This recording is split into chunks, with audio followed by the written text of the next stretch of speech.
Eh bien, salut à toutes et à tous, on se retrouve pour une nouvelle vidéo. Aujourd'hui, on va aborder la P4 de la BT Geonosis Obscure. Euh, donc ça devait faire un moment que je devais la sortir, mais j'ai pas eu trop le temps. J'avais d'autres priorités en termes de vidéos et même j'ai pas eu forcément le temps de tout sortir en temps voulu. Bon, bref. Donc aujourd'hui, la P4 de la BT Geonosis que j'ai déjà enregistrée, logiquement. Donc c'est parti. Donc, on commence toujours par les vaisseaux, c'est vraiment le truc qui va le plus vite. Et voilà, donc là je vérifiais juste les pelotons, histoire de voir ce qu'il y avait à mettre et voir ce que je pouvais utiliser en combat. Donc on est parti. Donc là il n'y a qu'une seule bataille de flotte à faire dans le dernier combat. Par conséquent, dans la dernière phase, pardon, par conséquent j'utilise mes meilleurs vaisseaux pour tomber la flotte adverse. Donc cette fois aussi je mets mon Vador, je mets l'esclave, le Slave One. Donc je suis plutôt tranquille, ça permet notamment à la guilde de remplir rapidement les pelotons. Donc ça c'est cool. Donc là il n'y a pas grand chose à dire, hein, c'est toujours la même stratégie que d'habitude. Tant que vous avez un dent de molosse plutôt bien équipé et que vous avez Throne en leader, vous pouvez tomber ça assez aisément. Les autres vaisseaux sont vraiment là pour vous faire gagner du temps si vous arrivez à tuer un ennemi euh, sans utiliser l'ultimate, ça vous fait gagner un bon 2-3 minutes, ce qui est pas trop. Ce qui est pas de trop. Donc ça vraiment c'est un match assez tranquille, assez chill. Pas besoin de réfléchir, on pose son cerveau et on utilise l'ultimate de Throne. En plus de ça, ce qui est bien, c'est que ça donne énormément de points de réussir cette bataille. Donc investir dans un boss qui est un dent de molosse, c'est c'est pas vraiment très très cher pour ce que ça rapporte, je trouve. Bon là j'utilise la capacité de Boba Fett, hein, plutôt insane je trouve de pouvoir frapper autant à travers la protection. Hop, donc là je vais probablement invoquer l'espion. On va essayer de tomber le sergent clone. Comme ça fait un deuxième ennemi de tuer sans l'ultimate, donc c'est parfait. Là, la raillerie sur le Jedi consulaire, donc pas trop le choix. Hop, là on met des entraves de capacité, donc c'est cool. Mais vraiment, ici, on va juste utiliser la capacité ultimate et on va pas perdre plus de temps, je pense. Hop, j'utilise sur le Jedi consulaire, il a beaucoup de boost, il a la raillerie, donc pas trop le choix, et de toute manière, je l'aurais fait quand même. Là, on part sur un deuxième kill, troisième kill plutôt, sans l'ultimate, donc c'est vraiment un gain de temps. Après, en face, ils ont quand même beaucoup de renforts, hein, donc pas trop le choix. Hop. Donc là, je retire les bonus pour éviter qu'il tank. Là, il me semble que je vais utiliser une deuxième boule bleue. Ah non, juste j'achève avec la capacité de l'espion, logiquement, bien sûr. Hop. Là, je pense que j'arriverai peut-être même à l'achever sans l'ultimate. Hop, j'utilise la boule bleue. Bon, c'est la bombe sismique, le terme exact. Et là, on achève le combat. Donc, vous voyez, c'est 1 300 000. Ah non, c'est 2,5 millions de points carrément. Donc, ouais, vous voyez, ça coûte pas très cher. Juste un dent de molosse et le Chimera. Et ensuite, c'est sans souci. Hein. Donc là, on déploie. Il n'y a rien d'autre à faire. Donc voilà. Donc là, en temps normal, ma guilde, on bloque le territoire du milieu de la P3 où on ne fait pas d'étoiles pour pouvoir faire 3 étoiles sur la dernière phase, sur ce troisième fragment, mais l'étoile a été faite par accident. Par conséquent, on est obligé de frapper le dernier territoire, ce qui nous arrange pas trop, puisqu'en fait, le dernier territoire contient des combats plus compliqués que si vous aviez, justement pas fait d'étoiles sur un territoire et que vous aviez tapé justement et pas de la P4 quoi. Donc là, je vais commencer par le combat avec Dark Revan, si je ne m'abuse, c'est ça. Donc là, cette fois-ci, j'ai mis Bastila Shan. Il me semble que j'avais fait ça aussi à la P3. Parce qu'en gros, je fais Bastila Shan sous Palpatine, P1, P2, et P3, j'utilise BSF sous Dark Revan. En fait, ce qui fait la complexité de ce combat, de cette phase, on va dire, c'est que les ennemis ont beaucoup plus de ténacité, et cette fois-ci, ils sont équipement 13. Par conséquent, ils sont beaucoup plus résistants, ils font beaucoup plus de dégâts, et c'est bien plus compliqué que si vous aviez fait ça sur la P2, la P3, pardon, où cette fois-ci, ils sont encore équipement 12, avec moins de ténacité, etc.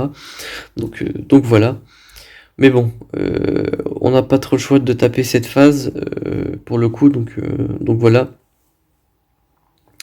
Donc là, on va tout simplement gérer la première phase assez facilement. Les combats sont toujours assez faciles pour la P1, malgré qu'on soit dans la dernière phase de Geonosis. Mais ouais, ça reste toujours jouable, hein, très clairement. Donc là, il n'y a pas grand chose d'autre à dire, hein. J'utilise les capacités spéciales. J'essaye tout de même à chaque fois d'utiliser le drain obscur avec Malak pour le booster ses dégâts. Mais sinon, c'est du spam de spécial, très clairement. Hop, là j'en tue encore un. Là je vais utiliser le drain de force, comme ça j'augmente ses dégâts. Et arrivé à 3 stacks, il fait beaucoup plus de dégâts. Par conséquent, c'est toujours très intéressant. Il commence aussi à infliger l'immunité aux soins, etc. Quand il a 3 drains. Donc moi j'essaye vraiment d'être le plus rapide possible pour activer ces drains. Et justement, quand Malak atteint 3 paliers de sa vie, donc c'est genre je crois 75, 50 et 25% de sa santé, où il peut gagner 100% de jauge de tour. Donc là, vous voyez l'exemple typique de ce que je disais. Il peut gagner une jauge de tour entière et le reset de ses cooldowns, dont le drain de vie. Donc ça peut être intéressant. Hop, là on achève les main damage dealer. Donc là normalement je devrais m'occuper, voilà, du sergent clone. Hop, là je m'occupe du healer. Hop. Bon, ça devrait aller assez vite, hein. La P2, on n'a pas eu des ennemis très complexes. Hop. Bon, là il reste plus que le tank, donc le tank, on va le tomber. Il fait pas trop de dégâts, donc ça c'est quand même une assez bonne nouvelle. Voilà, il lui reste un coup à mettre, et j'ai vu que au prochain combat, j'aurai directement le drain de vie, donc pour tuer un ennemi rapidement, pour le dropper, ça peut être une bonne idée. Surtout que là on a un Kiadimundi qui fait très très très très très très mal. En plus, on n'avait pas fait les pelotons, par conséquent on se mange la capacité ultime des ennemis. Mais tant pis, hein. Hop, avec Dark Revan, je vais peut-être pouvoir le finir. Bon, c'est avec Bastila que je le finis, parfait. Hop, on remet les chocs. Attaque en zone. Là, on dispelle le dommage critique et en fait, on arrive carrément à le stun, parfait. Hop, on va mettre la peur sur tout le monde. Tac. Ce qui est bien, c'est que quand Malak utilise sa basique, il régène pas mal sa santé, donc c'est cool. Hop. Là, on déclenche les faux pas, parfait. Hop, on achève l'Umilnara, et là, encore une fois, il reste plus que le tank.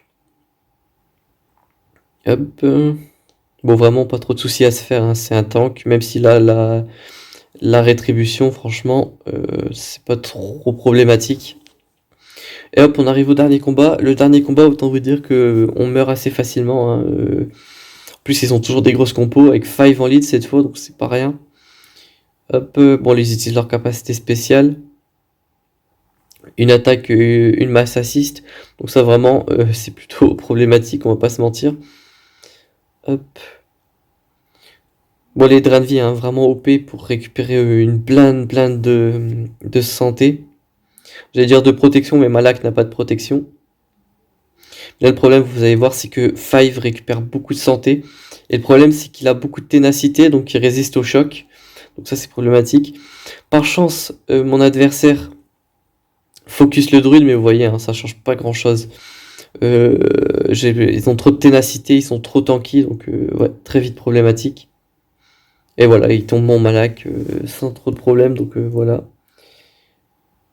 Là, vous allez voir, bon, vous avez peut-être vu si vous avez été attentif, mais ça va être assez compliqué. Voilà, ils me mettent déjà beaucoup de malus. La différence avec la P3 est assez flagrante pour le coup. Donc là, je réfléchissais, mais il n'y a pas trop de débat à avoir. En vrai, il faut que je maintienne mes personnages en vie. Donc c'est ce que je vais essayer de faire. Je fracture un personnage qui a une AoE. On essaye les stuns. Bon là, mon soldat Sith est mort, hein. Hop, Vador qui va essayer de faire le gros du travail. Mais encore une fois, c'est compliqué, hein. C'est de la P4, ils sont très résistants au malus. Quoique en vrai, ça va encore cette fois. J'arrive quand même à en mettre pas mal. Mais on n'est pas sur quelque chose de fou. J'ai déjà perdu un perso, mes persos ils sont assez mal. Donc ouais, c'est assez problématique. Ouais, j'aurais peut-être dû à ce moment-là essayer de déclencher une lama batteuse sur un ennemi avec beaucoup de malus pour booster un peu la jauge de tour de ce run, mais bon. Donc là, j'essaie quand même de passer la P1, hein. Ça sera assez humiliant de mourir à 0 sur 4. Une lava batteuse pour achever l'adversaire. Cette fois-ci, j'aurais peut-être dû faire écrasement de force avant le massacre implacable, mais bon, c'est un fail. Hop, une lava batteuse, j'arrive à achever encore un ennemi, c'est nickel. Hop, la fracture, parce que le soldat arc est vraiment bon. Faut pas le laisser jouer un seul tour. Donc voilà. Hop, on remet des malus. On a un ennemi, il meurt des dots, on tue un autre avec une lava batteuse. Là, encore une fois, il reste un tank. Donc là, c'est comme pour Dark Revan, hein, c'est pas très compliqué. Hop, je garde l'annihilation, ça peut toujours servir si j'arrive à jouer en début de tour au prochain combat. De mémoire, je pense que je fais un 2 sur 4 à ce combat. Donc on espère au moins essayer de faire 2 sur 4. Hop. Là, ce qui aurait été intéressant de faire, c'est de passer la jauge de tour à Vador et lancer la lama batteuse pour commencer full jauge de tour. Mais je l'ai pas fait, donc my bad. Hop. Là, encore une fois, j'aurais dû faire écrasement de force, mais avec la ténacité de mes adversaires, bah, en fait, c'était un meilleur move de lancer le massacre implacable avant. Donc c'est ce que j'ai fait, hein, évidemment. Vous voyez, je rentre aucun dots à partir de la P2, hein. Là, ça change pas grand-chose. Je peux quand même lancer l'annihilation pour la forme. Mais voilà, avec l'attaque en zone du sergent clone, il n'y avait pas... il y avait aucun match possible. Hop, donc le prochain combat que je vais faire, ça doit être les druides séparatistes. Très bien, je me souvenais plus que j'avais fait ça, mais bon, très bien. Donc là, il faut essayer de mettre un max de malus, déclencher tous les faux pas, etc. Hop. Donc là, j'en déclenche 3 d'un coup, voire 4. Donc ça me permet de mieux jouer. De jouer surtout. Là,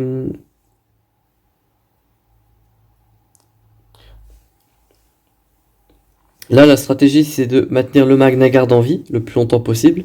En plus, mes alliés ont la possibilité de rééquilibrer leur santé entre eux, donc c'est cool.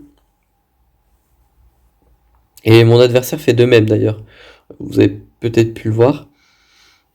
Hop. Donc là, on soigne le Magna Guard. De toute manière, vu qu'ils rétablissent leur vie entre eux, peu importe qui je soigne, dans tous les cas, Magna Guard en profite. Hop. Bon là, il ressuscite les persos, mais bon, ça change pas grand-chose.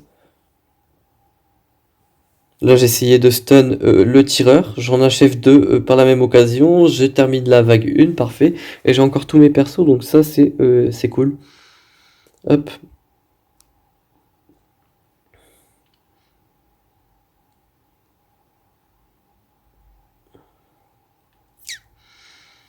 Bon là, ils ont quand même pas mal d'attaques en zone, pas mal de bons persos, donc ça va être assez compliqué. Par chance, c'est mon B2 qui avait plutôt la marque, mais ça va être très compliqué vu que j'ai perdu Grievous et le Magna Guard. Mais bon, on va essayer, hein. On ne s'avoue pas vaincu. Je déclenche pas mal de faux pas là, ici, donc c'était cool. Hop. Hop. Mais là, vous voyez qu'ils vont commencer à descendre mes druides assez aisément. Hop. Hop. Là, ils ont tué mon droid de cas, malheureusement. J'aurais bien voulu le passer sous immunité aux dégâts, mais bon. ils descendent mon druide invoqué, et là bah, il me reste plus que B1 à perdre, donc bah, vous voyez que je me fais assez ouvrir. Là je tente une AoE, mais bon je sais très bien que je vais pas pouvoir tuer qui que ce soit. C'était pour la forme, on va dire. Donc les combats sont quand même bien plus compliqués que sur la P3, c'est bien dommage, mais bon, pas trop le choix, hein.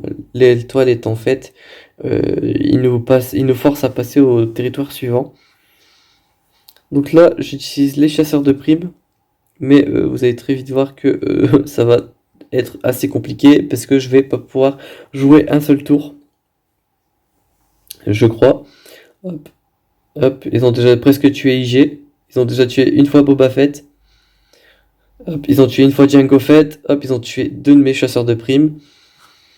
Hop, hop. Là, j'essaye de prendre la Riri, je sais même pas pourquoi, mais bon, de toute manière, que je l'aurais prise, que je l'aurais pas prise, ça aurait pas changé quoi que ce soit. Avec mes Géonosiens, l'outcome aurait été le même, j'aurais perdu. Donc voilà. Enfin bref, c'était pas une très bonne P4. Mais il y a eu un fail sur l'étoile et ça entraîne pas mal de conséquences derrière, donc voilà. Enfin bref, j'espère que cette vidéo vous aura été quand même utile et qu'elle vous aura plu. On se retrouve très bientôt pour une nouvelle vidéo. D'ici là, portez-vous bien.